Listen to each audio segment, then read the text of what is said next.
Hello everyone, মই প্ৰাচুৰ্য সকলোকে স্বাগতম জনাইছোঁ ইউনিভাৰ্চিটি গাইড ইউটিউব চেনেললৈ। তো আজি আমি গুৱাহাটী ইউনিভাৰ্চিটি BEd এন্ট্ৰেন্সৰ যিখন সিলেবাস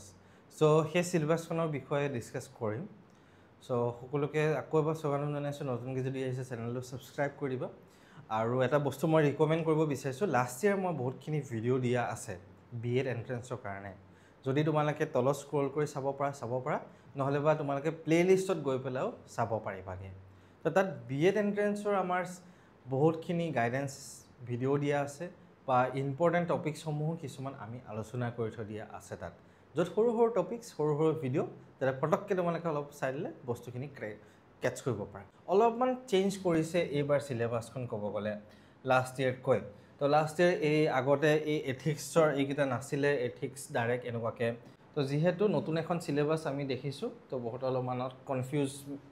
হ'বও পাৰে, তোমালোকে কনফিউজ থাকিব পাৰে। চ' আমি এতিয়া ফাৰ্ষ্ট আমি যদি আহোঁ ইংলিছত, তো ইংলিছত ক'ব গ'লে যিখিনি তোমালোকৰ BEd এন্ট্ৰেন্সৰ কাৰণে অ'কে। চ' BEd এন্ট্ৰেন্সৰ কাৰণে তোমালোকৰ ইংলিছত চিম্পল ইংলিছখিনি আহিব, ইমান বেছি সাংঘাতিক একো বেলেগ নাহে। আমাৰ যিখিনি তোমাৰ চৰকাৰী চাকৰিৰ কাৰণে হওক বা চিম্পল বস্তুখিনি আমাৰ অহা দেখা যায়। খালি আজিকালি BEd এন্ট্ৰেন্সটো অলপমান টাফ হৈ গৈছে। মই এটা ভিডিঅ' দিছিলোঁ, এজন ষ্টুডেণ্টৰ লগত ডিছকাছ কৰিছিলোঁ, তোমালোকে চাব পাৰিবা। সেই ভিডিঅ'টোত মই তাইৰ লগত ডিছকাছ কৰোঁতে গম পাইছোঁ যে চিলেবাছটো বহুত মানে এক্সামখিনি লাষ্ট 4 ইয়াৰ্ছত বা 3 ইয়াৰ্ছত টাফ হৈ গৈছে আগতে এতিয়া। চ' এতিয়া আমি যদি চাওঁ ইংলিছত তোমালোকৰ এইখিনি পৰ্চন বহুত ইম্পৰ্টেণ্ট হয়। তোমালোকৰ ভোকেবুলাৰী যিখিনি হয়, টেন্স, ভইচ, নেৰেশ্যন, ঠিক আছে, prepositions, correction of sentence, comprehension. Okay, English comprehension এইটো পাৰ্ট তোমালোকৰ আহিবই 100%। পেছেজ এচাৰ দিব, আনচাৰখিনি উলিয়াব দিব। সেই বস্তুটো তোমালোকৰ এতিয়া 10 দিনমান আছে যিহেতু বা 8 দিনমান আছে যিহেতু, ভালকৈ এই কম্প্ৰিহেনশ্যনটো প্ৰেক্টিছ কৰা। 100% তোমালোকে ইয়াৰ পৰা মাৰ্কছ উঠাবলৈ বহুত বেছি ইজি হৈ যায়গৈ। অ'কে, মাৰ্কছ উঠাবলৈ তোমালোকে বহুত বেছি ইজি হৈ যায়গৈ। চ' এই পাৰ্টটো পূৰা ভালকৈ টাৰ্গেট কৰা। অ'কে, তো কাৰেকশ্যন অফ চেণ্টেন্স, ভুল চেণ্টেন্স এটা দিব, চেণ্টেন্সটো ঠিক কৰিব দিব বা তোমালোকৰ তাত কি ভুল আছে এইখিনি ঠিক কৰিব দিব। এই পাৰ্টটো তোমালোকে অলপমান চাবা কিন্তু। অ'কে, এণ্ড যদি পাৰা এইখিনি বস্তু ঠিক, যদি তোমালোকৰ আগৰ পৰা সাধাৰণতে ইংলিছটো কিছুমানৰ ভাল কিছুমানৰ বেয়া বহুত ফ্লাকচুৱেট হৈ থাকে। চ' সেইকাৰণে ইংলিছটো তোমালোকে 100 মাৰ্কছ ইংলিছমান পৰা আহিব তোমালোকৰ। ক'ব গ'লে প্ৰায় তোমালোকৰ এটা কুৱেশ্যনত যিহেতু গুৱাহাটী ইউনিভাৰ্চিটিত 4 মাৰ্কছকৈ থাকে, চ' তেনেকৈ প্ৰায় 20 মান কুৱেশ্যন আহিব মোৰ হিচাপত লাগে ইংলিছত। আৰু কেতিয়াবা কিন্তু গুৱাহাটী ইউনিভাৰ্চিটিৰ পেপাৰখন BEdত বহুত বেছি আনপ্ৰেডিক্টেবল। মই লাষ্ট 5 ইয়াৰৰ পৰা মানে খবৰ ল'ব চেষ্টা কৰিছোঁ, যিহেতু BEd এন্ট্ৰেন্সৰ কুৱেশ্যন পেপাৰখন নিদিয়ে কাকো। যিমান ষ্টুডেণ্ট আছে মই ডিছকাছ কৰিব চেষ্টা কৰিছোঁ, কোনোবাই কয় যে এইটো বছৰত আমাৰ ইংলিছটো বেছিকৈ আহিলে, কোনোবাই কয় যে এইটো বছৰ ইংলিছটো ইমান বেছি অহা নাই, এই বছৰ GK কাৰেণ্ট এফেয়াৰ্ছ বেছি আহিলে, এই বছৰত আমাৰ অলপমান মেথছটো বেছি আহিলে, একদম ফ্লাকচুৱেট কৰি থাকে। চ' আই হোপ এইবাৰ যাতে ষ্টেবল হয়। চ' যিয়ে হওক তোমাৰ, ত' ইংলিছ এই পাৰ্টখিনি অলপ ভালকৈ তোমালোকে চাবা, ঠিক আছে। এখন BEdৰ কাৰণে কিতাপ ল'লেও যিহেতু বেছি দিন নাই, তাত থকা বস্তুখিনি বহুত ইম্পৰ্টেণ্ট হয়, সেইখিনি চালেও তোমালোকৰ কাৰণে বহুতখিনি হেল্পফুল হ'ব। তোমালোকে আইডিয়া পাই যাবা যে এক্সামত কুৱেশ্যনটো কোনটো ডাইৰেকশ্যনত আহে, কি আহিছে কি অহা নাই। অ'কে, চ' এতিয়া কাৰেণ্ট যিখিনি আমাৰ GK আছে, অ'কে, তো GKখিনি তোমালোকে যদি চাওঁ নৰ্মেল বস্তুখিনি, যিটো আমাৰ চব এক্সামতে GKখিনি একেই থাকে।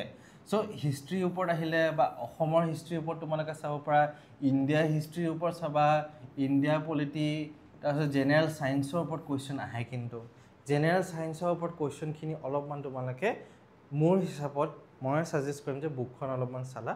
চাৰ পৰা চাব পৰা। এণ্ড উইথ ডেট তোমালোকৰ যিমানখিনি চ'ৰ্চেছ আছে, খালি বহুত সাংঘাতিক এক্সট্ৰিম লেভেল চ'ৰ্চেছ নল'বা,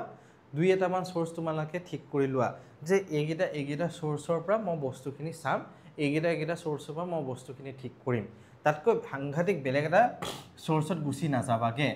জেনেৰেল ছায়েন্সৰ পৰা সাধাৰণতে কুৱেশ্যন বহুতখিনি দেখা যায়, আৰু কাৰেণ্ট এফেয়াৰ্ছৰ কাৰণে তোমালোকে বস্তুখিনি চাব পাৰিবা। কাৰেণ্ট এফেয়াৰ্ছ আজিকালি আমাৰ কোচিং চেণ্টাৰবিলাক যেনেকৈ অনলাইন APSC কোচিংবিলাকে কাৰেণ্ট এফেয়াৰ্ছৰ ফ্ৰীকৈ মেগাজিনসমূহ পাব্লিছ কৰে। চ' সেইখিনিৰ পৰা বহুতখিনি চাব পাৰা। চ' তাত তোমালোকে কাৰেণ্ট এফেয়াৰ্ছ যোৱা তোমালোকৰ 6 মাহ, জুন মাহটো বাৰু চাব পাৰা অলপ চলপকৈ, মেইনকৈ মে'লৈকে অলপমান চালা যেনিবা, লাষ্ট ডিচেম্বৰ বা নৱেম্বৰ বা মে'লৈকে বা জানুৱাৰীৰ পৰা মে'লৈকে তোমালোকে অলপমান চালা বস্তুখিনি। চ' সেইখিনিও বহুত হেল্পফুল হ'ব, জুনো অলপ চলপ তোমালোকে চাই দিবা। অ'কে, চ' কাৰেণ্ট এফেয়াৰ্ছ যিখিনি তোমালোকৰ বহুত ৱাইড এটা ফিল্ড হয়, সো এইখিনি তোমালোকে ভালকৈ চাব লাগিব এটা মেথছ আৰু ৰিজনিং সবতছে ডেঞ্জাৰাছ পাৰ্টটো অ'কে সো তাৰ আগতে মই এটা বস্তু ক'ব পাৰিলোঁ কাৰেণ্ট এফেয়াৰ্ছত আমাৰ এৰাউণ্ড 120 মাৰ্কছ এক্সপেক্ট কৰিব পাৰিবা তোমালোকে ঠিক আছে এৰাউণ্ড 30 মান কুৱেশ্যন তোমালোকে 30 এনেকুৱা টাইপত কুৱেশ্যন তোমালোকে এক্সপেক্ট কৰিব পাৰিবা এটা সবতছে ডেঞ্জাৰাছ পাৰ্ট তোমালোকৰ যদি চাওঁ আমাৰ মেথছ আৰু ৰিজনিং নৰ্মেল নিউমেৰিকেল এবিলিটি যিখিনি আছে নাম্বাৰ ছিষ্টেম হওক LCM HCF simplification ratio' profit and loss average fraction time and work যিখিনি বস্তু আমি থাৰ্ড গ্ৰেডৰ এক্সামতো দেখিছোঁ আৰু অসমৰ লগতে ভাৰতৰ যিয়ে আমাৰ এণ্ট্ৰেন্স এক্সাম নহয় কিয় গভৰ্ণমেণ্ট জবৰ কাৰণে এই পাৰ্টখিনি দেখি আহিছোঁ আমি এতিয়া অ'কে চ' এই পাৰ্টখিনি আমি দেখিছোঁ তো তোমালোকে এইখিনিৰ পৰা যিমানখিনি পৰা চিম্পল কুৱেশ্যনৰ বস্তুখিনি চাব পাৰিবা চ' মই ইয়াৰ পৰা কিছুমান বস্তু কেইটামান চিম্প্লিফিকেশ্যন হওক বা দুটামান বস্তু মই ভিডিঅ' লাষ্ট ইয়েৰ দিছিলোঁ চ' তোমালোকে সেইখিনি চাব পাৰিবাগৈ অ'কে এণ্ড এই এক্সামৰ 2-3 দিনৰ আগত মই কিছুমান ভিডিঅ' দিওঁ যাতে ষ্টুডেণ্টখিনিয়ে 5 মিনিট 2 মিনিট 3 মিনিট চাই কিনিও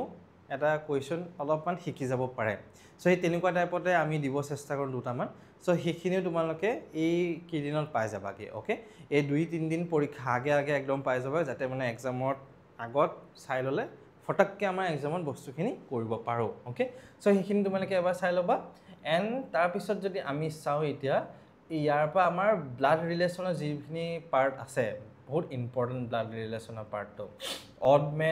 odd one out okay odd one out blood ৰিলেশ্যনৰ যিটো পাৰ্ট ইয়াৰ পৰা কুৱেশ্যন আহে আমাৰ সাধাৰণতে তাৰপিছত কোডিং ডিক'ডিঙৰ পৰা কুৱেশ্যন আমাৰ আহে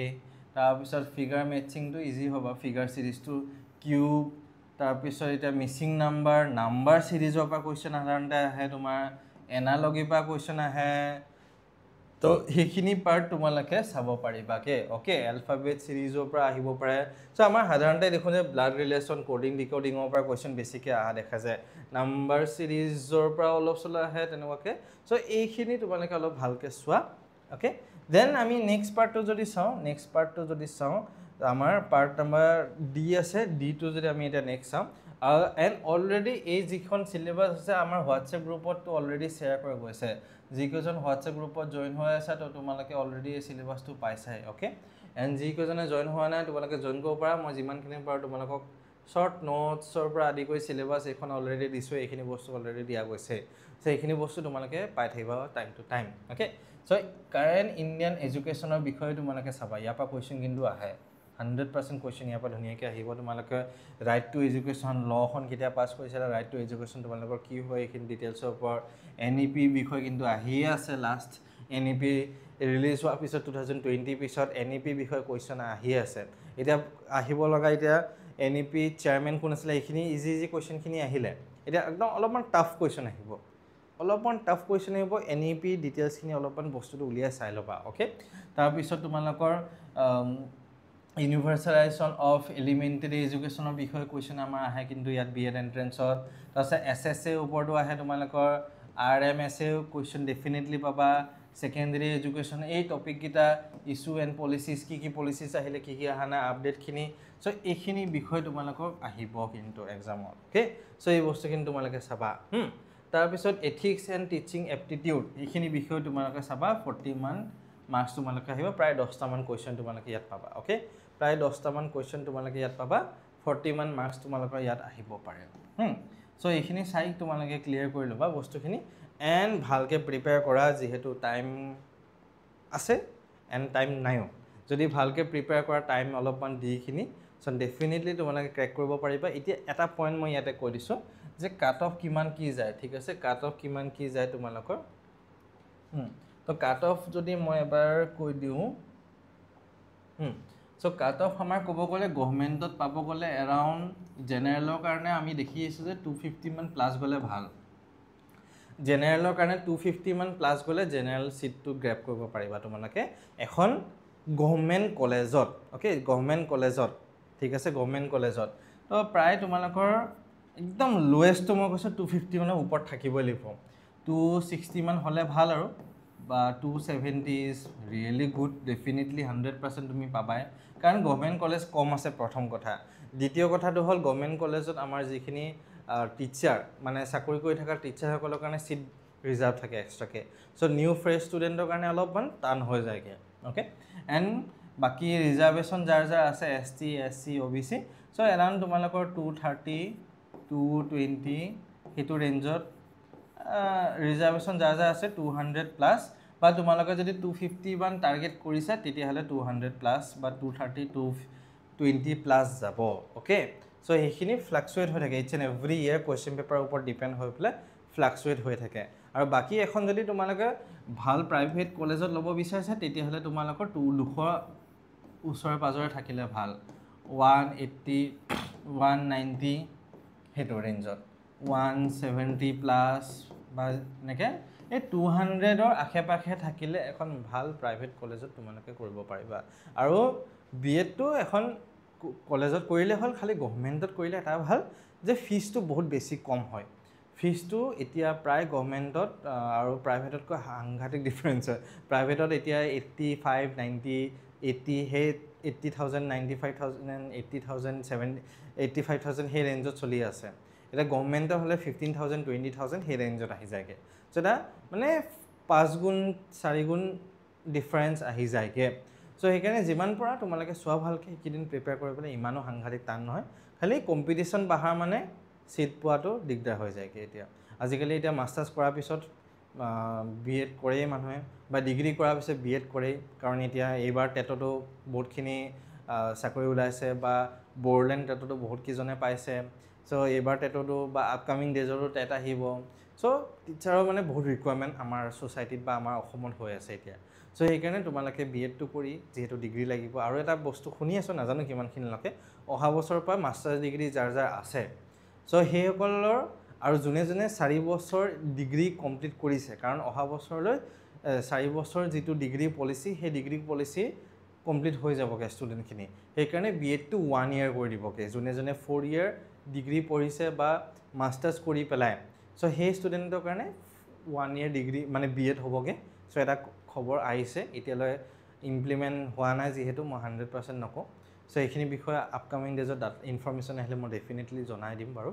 এণ্ড আৰু এটা খবৰ শুনি আছোঁ কিমানখিনি ইমপ্লিমেণ্ট হয় নাজানো মাষ্টাৰ ডিগ্ৰী কৰাৰ পিছত যিহেতু নেট এক্সাম দি পেলাই প্ৰফেচৰৰ কাৰণে যিটো কোৱালিফিকেশ্যন হয় বা চাকৰি পায় চ' তাৰ কাৰণে কিন্তু আজিকালি শুনিছোঁ অকল নেট হ'লেও নহ'ব যে আপকামিং ডেজ এইটো 3 বছৰতো হ'ব পাৰে 2 বছৰতো হ'ব পাৰে 5 বছৰতো হ'ব পাৰে I have no' idea about that but শুনিছোঁ কাৰণে এবাৰ মই জাষ্ট জনাই দিছোঁ যে BEdও লাগিব পাৰে বুলি এনেকুৱা টাইপত এটা কথা ওলাই আছে আৰু এটা কথা ওলাই আছে যে যিহেতু এটা মাজতে নটিছো আহিলে মাষ্টাৰ্ছ কৰি পেলাই প্ৰফেচৰ হ'ব হ'লে আজিকালি অহা 2 বছৰৰ ভিতৰত এটা এক্সাম পাতিব বুলি চ' সেইটো এতিয়ালৈ ইমপ্লিমেণ্টেশ্যন একো হোৱা নাই কাৰণ আই গেছ ইলেকশ্যন আছে কাৰণে ইলেকশ্যনৰ পিছত চাগে ইমপ্লিমেণ্ট কৰিব এইখিনি বিষয়ে চ' যিমানখিনি ইনফৰ্মেশ্যন আহে মই জনাই দিম নতুনকৈ যদি আহিছে চেনেলটো ছাবস্ক্ৰাইব কৰিলে ভাল লাগিব আৰু BEd এণ্ট্ৰেঞ্চৰ কাৰণে যিমানখিনি পাৰোঁ আমাৰ হোৱাটছএপ গ্ৰুপটোত মই বস্তুখিনি দি থাকিব চেষ্টা কৰি আছোঁ এণ্ড আমাৰ হোৱাটছএপ গ্ৰুপটোত জইন হৈ ল'ব পাৰিবা তোমালোকে আৰু ভালকৈ এইকেইদিন লাগিলে ডেফিনেটলি BEdত ছিটটো দখল কৰিব পাৰিবাগৈ এণ্ড থেংক ইউ মই প্ৰাচুৰ্য সকলোকে ধন্যবাদ ভিডিঅ'টো চোৱাৰ বাবে